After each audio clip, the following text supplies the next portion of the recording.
dito, exclusive na balita. Pakinggan natin to.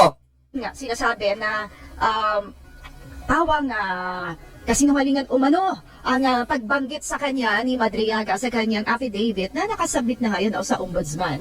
Oo. At yun na nga, kasama rin pala si Attorney Palad sa sinampahan ng reklamo.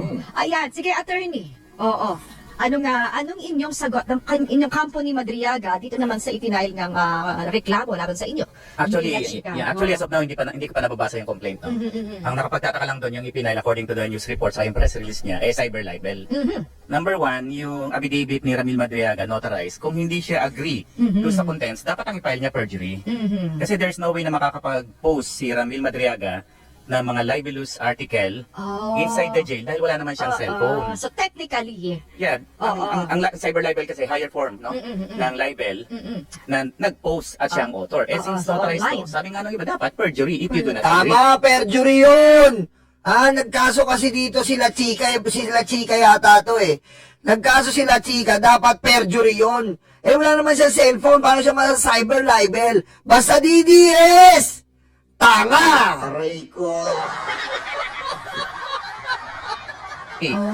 So doon pa lang So doon pa lang pwede bang ma-dismiss because mali yung... Well, ang proseso is kailangan na pa rin namin magsabit ng counter affidavit. Counter affidavit. Pero ito nga, sige nga lang, sagutin nga natin, attorney. Ano ba yung, kasi una sinasabi ni Ramil Madriaga sa kanyang affidavit, ano yung role nila Chika doon sa umano'y paggamit ng pondo mula sa sa illegal drugs at pogo operations, at ano yung papel ni La Chica doon?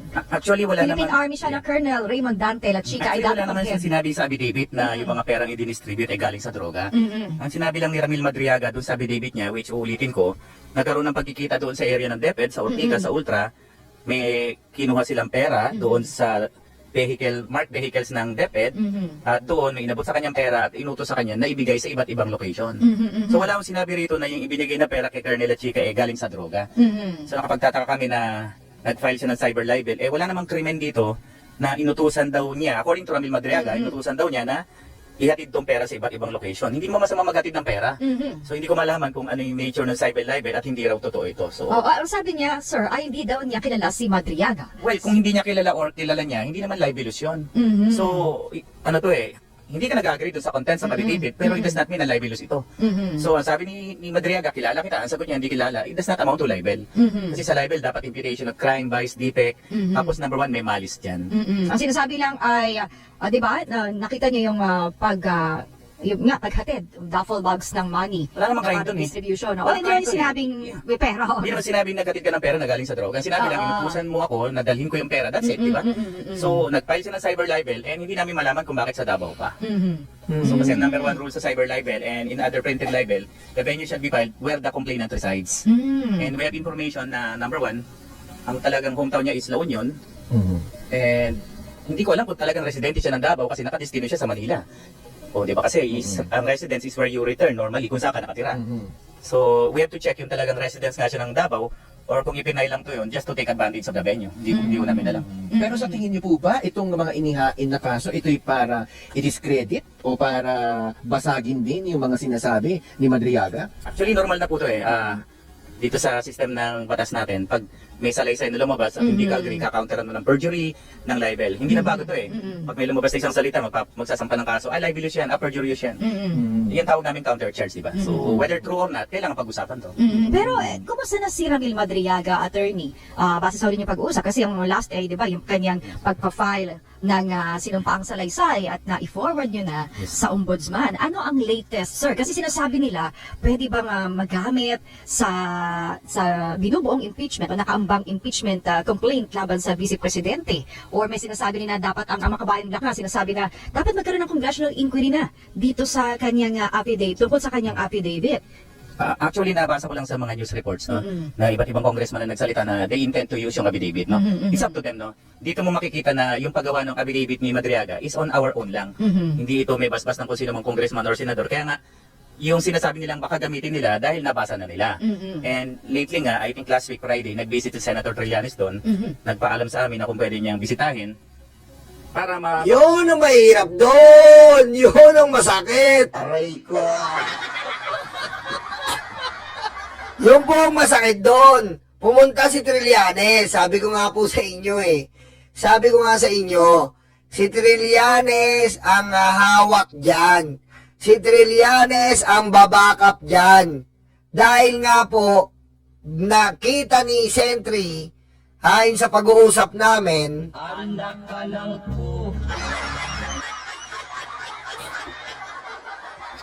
ayon po sa pag-uusap namin ni Sentry, pinagdudugtong-dugtong niya kung saan kasi sa totoo lang po hindi lang malabas ni Sentry yung mga hawak niyang dokumento dyan sa BPI dahil nga makakasuhan siya ng Data Privacy Act. Ayaw niya nang balikan siya ng Duterte at magdiwang sila sa pagkakaso sa kanya. Pero may mga dokumento na po si Sentry na hindi pa nilalabas. Kumbaga, panggitgitan yon, pangipitan ng betlog yon. Hanggat hindi pa tamang panahon, hindi niya mailabas. Pero, kailangan ni Sentry makausap si Ramil Madriaga para itagni-tagni, pagtagpu-tagpuin ang kanyang dokumento. At yun na nga po, positibo. Aray ko. Diretso. Kausap si Ramil doon sa nilalaman ng kanyang salaysay. Mhm. And of course, hindi naman namin pwedeng pagbawalan yun. Hindi nga lang namin nasamahan si Senator Trillanes. Confirm yung visit niya last Friday at nagkaroon sila ng pag-uusap. Mhm. So, nakausap niyo na ba si After that, hindi pa. Sentry? After Okay. that, hindi pa. Pero sir, pinakahuli kasi ay ni-request niyo sa court, no? Yung pag-release ba yun ng Actually, cellphone, ng tatlong cellphone ni Madriaga na sinasabi nga niya, ando doon lahat sa cellphone na yon, yung mga ebidensya, pruweba, na magpapalakas ng kanyang statement at magpapatibay ng kanyang statement. Officially, Miss Man, hindi pa kami nakakapag-file ng aming motion. Oh. So siguro maybe this week we will file the appropriate motion. Oo. Nako! Pero ano yun na sir, kailangan lumabas ba muna yung tatlong yun? Dahil yun ang pagbabasehan ng lahat. Well, kanyang according to statement. Ramil, talagang lahat ng mga sinasabi niya supported by text messages, call logs, at mga pictures doon sa cellphone niya. So we will file the necessary motion. Ang ugali pala po ni Ramil Madriaga, parang, ano siya mahilig siyang magdokumento. I mean, parang isang tao sa cellphone niya, no, pinuntahan siyang ganito, pinipicturean niya talaga, ganun po ugali niya. Kaya yari po si Sara dito. Yari po si Sara dito. Yaring-yari si Sara dito. Sa pulto. Court para ma-forensic examination yun or kaya ma-request namin yung release ng tatlong mobile phones niya kasi hindi naman ito ginamit sa prosecution evidence. Kung sakaling may kabagalan, attorney, at sinasabi nga, baka dahil February 6, di ba, posibleng maisampa na yung... Well, maraming way. In fact, if the ombudsman wants, they can request the phone from the court para ma-examine nila part ng kanilang investigation. In the same way na yung ombudsman may power na may nautusan ng AMLAC, di ba? Para i-check yung mga bank accounts. Kaya rin nilang isabpina, i-request sa court yung surrender ng phone if they would want to. Pero syempre, gusto namin gumalaw on our own kasi lately lang kami nag-enter ng appearance as counsel doon kay Madriaga sa kanyang kidnapping case. Eh ano naman pong take ninyo? Kasi nga binabanggit ni Vice President Sara Duterte mismo na tila parang desperado na itong si Madriaga para siya'y mapakawalan at yung kanyang mga testimonya, ito'y para ma-discredit o siraan siya para sa 2028 elections. Yung sa issue ng kidnapping, iwala yun. Mm. Kasi hindi naman involved si VP Sara sa kidnapping. Mhm. Yung sinasabi lang ni Madriaga is that dahil nga nangangamba siya sa buhay niya, marami na lumalapit, gusto niya lang sabihin yung nalalaman niya. Yung sabi naman ni VP Sara na politika lang, of course politika lang, nasa politika siya, di ba? Lahat nga ng atake kay VP Sara, sagot. Basta DDS talaga bobo eh. Sabi ni Sara, politika lang yan. Nasaan ka ba?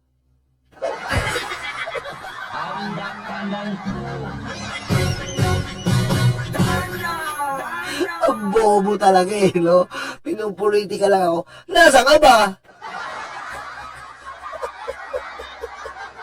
Basta DDS, bobo talaga. Niya, politika lang. Di ba? Impeachment, politika lang. Confidential fund, politika lang. Nasa politika ka, ganyan talaga buhay. Pero independently, ginawa ni... Hoy, Atty. Palad, masyado mong binabaw naman si Fiona. Si Chucky. Masyado ka naman kay Chucky. Ha? Hi, I'm Chucky. Wanna play? to Madriaga kasi gusto niyang mailabas itong nalalaman niya. Actually, sabi ko nga sa inyo dati, partial pa lang to. Kung magkakaroon siguro ng Quadcom Part 2, mas madadagdagan pa ho ito. So malinaw, hindi to paninira lang kay Vice President Sara Duterte. Actually, pag binasa mo yung affidavit, ang daming issues dito di ba? May magnetic lifter, may confidential fund, iba-iba pa. So, hindi lang po ito paninira kay VP Sara. So pwedeng ibang miyembro rin ng Duterte family yung madamay. Marami ho ditong issues Hindi lang po.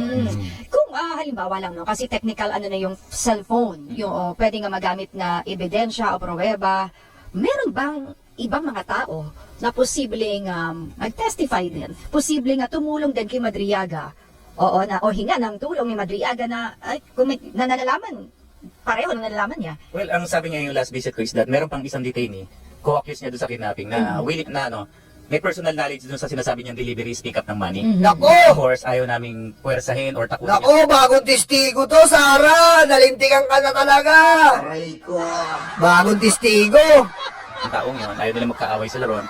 Basta sabi niya, attorney, yung isang co-accused ko rito, kasama ko yan sa pag-deliver and pick up ng pera. Nako! Siguro, pag na-convince namin siya na magsabi ng totoo, on his own, no? Baka lumabas na rin po yan. Aray, ang sakit naman nito!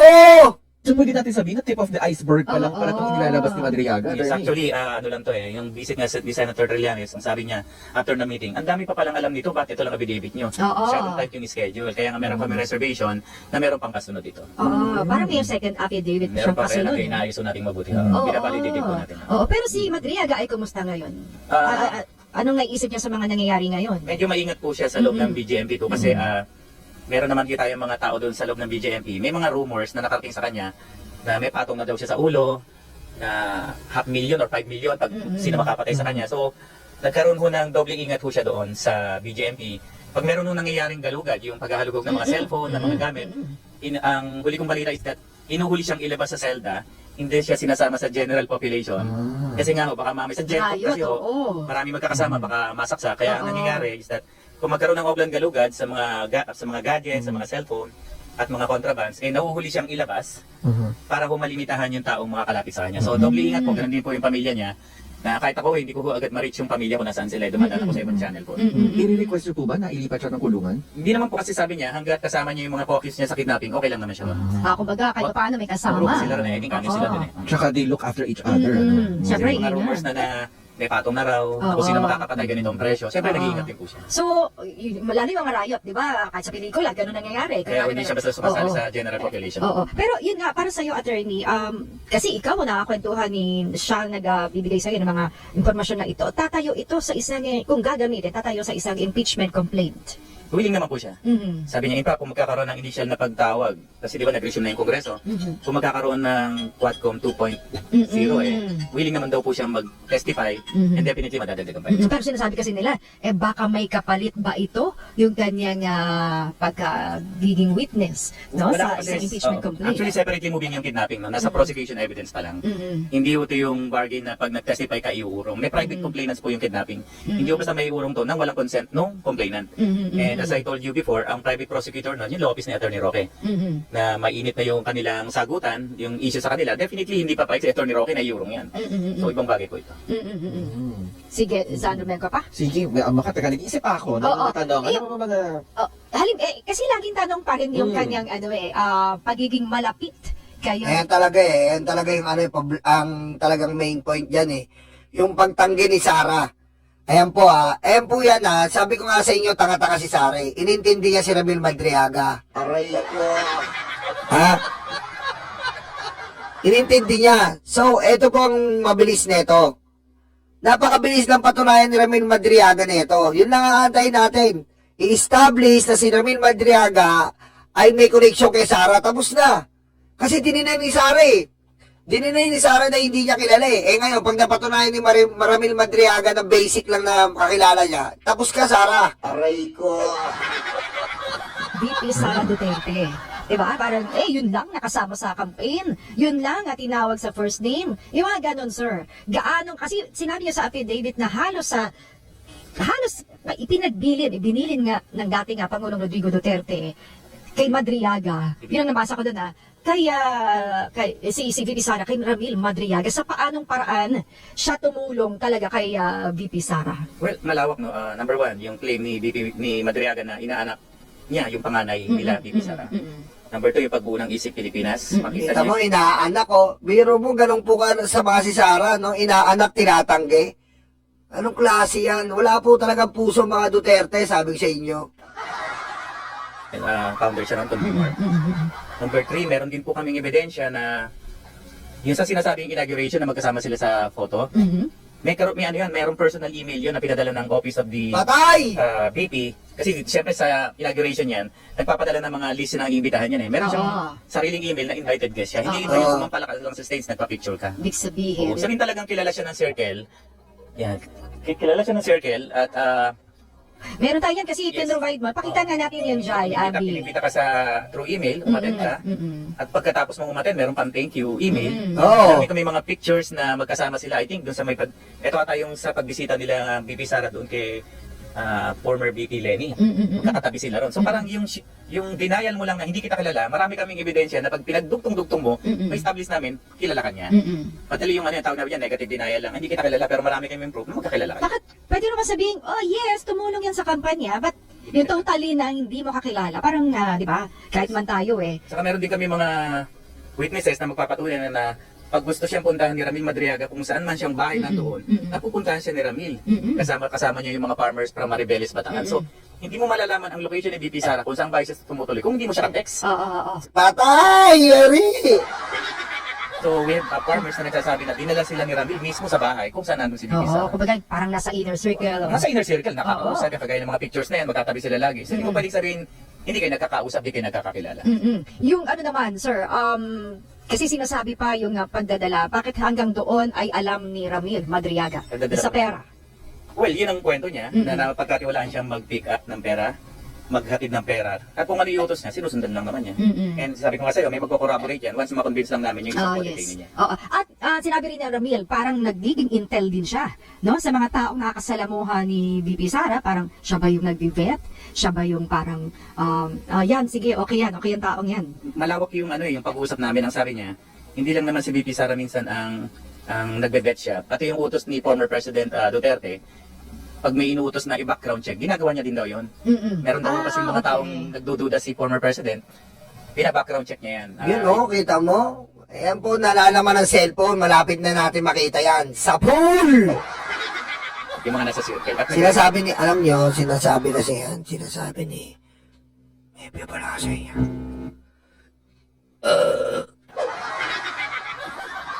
Sinasabi ni Atty. Palad na hindi pa na yung cellphone, pero maniwala kayo dyan.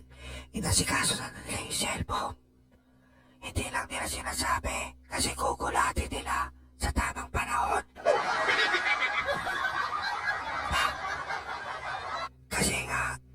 Kasi tinesting lang nila yan. Kunyari, si Ramil, kung yung kilala ni Ramil, Madriaga si Sara, pumapalag. Ngayon, gugulatin yan para ayun ang magti-trigger sa impeachment. Yung cellphone, wag kayo maingay. Aray ko! Kasi pag nilabas na nila agad, marami na namang troll farmang babanat. So, gugulatin na lang sa file ng impeachment. Aray ko!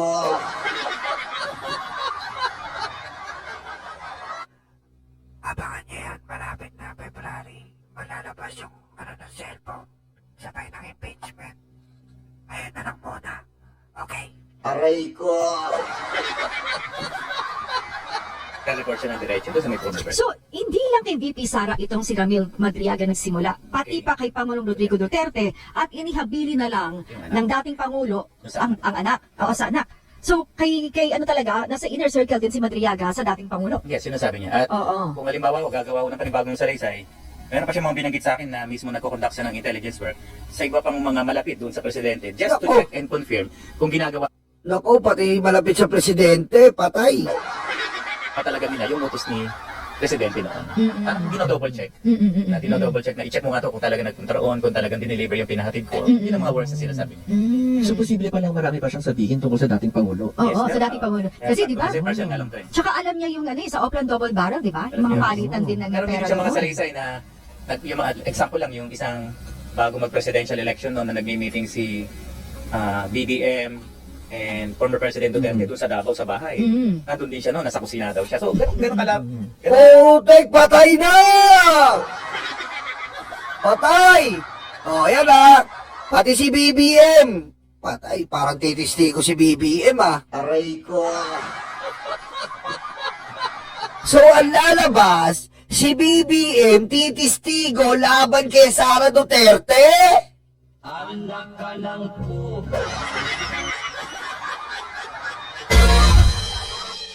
My God!